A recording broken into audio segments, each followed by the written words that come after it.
Today at 11:52, we received a 911 call for a woman that had witnessed a gentleman get out of a car and fire several rounds into another car up on York Street, right at the Randolph Street intersection. We responded. We recovered ballistic evidence that showed us that there was a shooting there. Both cars had left the area, and we are still processing the scene and canvassing the neighborhood right now. If anybody has any information, we'd appreciate a phone call, 781-828-1212. So did the two cars stop? The two cars stopped. There was some kind of an altercation, and one party fired several rounds into the other vehicle. You think it was a road rage incident? We're not sure. That's one of the angles that we're looking at, though. And obviously you have no idea if somebody was injured or not? We don't. We have called area hospitals, and we're checking to see if anybody had self-admitted into any area hospitals, and so far nobody has. Did anyone who saw it say that the person got out of the car, did fire into the other one, or were they both still in the car? One vehicle, there was a dark sedan. The operator stayed in that car. Gentleman exited a light-colored SUV, either white or a gray, and fired several shots into the dark-colored sedan. So the two cars were already stopped when they were already stopped, right? And she saw somebody get out and fire shots into the other car. Right. Through the driver's window? All over the driver's side of the vehicle. Is it hard to believe that somebody maybe was not injured? It's difficult for me to believe in such a small space with so many rounds fired that somebody would not have been hit, but we're hoping, obviously, nobody is hurt. Were they each alone in the car, or is it hard to know? Was it what? Were they alone in the, were the two cars as far as we know, we don't know how many people occupied each vehicle. This is pretty close to the vocational school as well. Right, Blue Hill Regional was right there. We have an officer assigned there who was assigned there today, and after speaking briefly with the administrators, we did place the school in lockdown for a very short period out of an abundance of caution.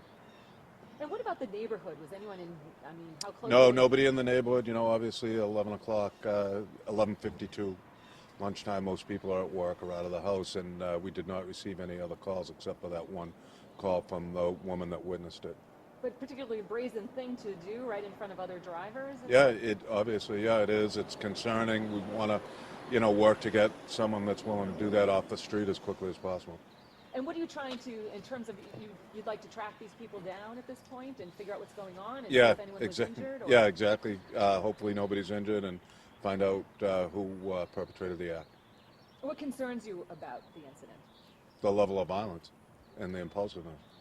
And this is a pretty busy street with several houses nearby, drivers constantly coming and going. Is it amazing to you that people weren't hit? Yeah, again, it's 11:52 Friday afternoon.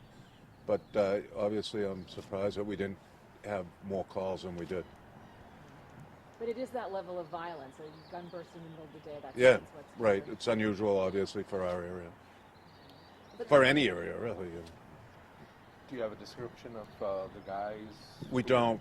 Not that we're willing to share yet. We're still working on it. Detectives are up there now, still canvassing the neighborhood, and we have come up with some possible descriptions, but we want to make sure that it's correct before we start putting it out. So it was a light-colored SUV. That driver got out and shot somebody in a dark-colored sedan. Correct. How many shots do you think? 3, 5? More than 5. What kind of caliber are we talking about? We're not putting it out yet. How many bullet casings were recovered? We're not putting that out yet, okay. but it's several. Several. So it was more than 5 shots based on what you recovered at the scene? Yeah. Okay. It's a lot of gunfire. A lot of gunfire. Was the witness driving by? Yes. Is it the same, or does it look like there was an exchange of gunfire? No, we don't think there was an exchange. Judging from the rounds that we recovered, the shell casings that we recovered, we feel like there was one gun and one shooter. Good? Awesome. All right. Have a great weekend, everyone. Thank you so much. All I right. appreciate it. All right. No problem.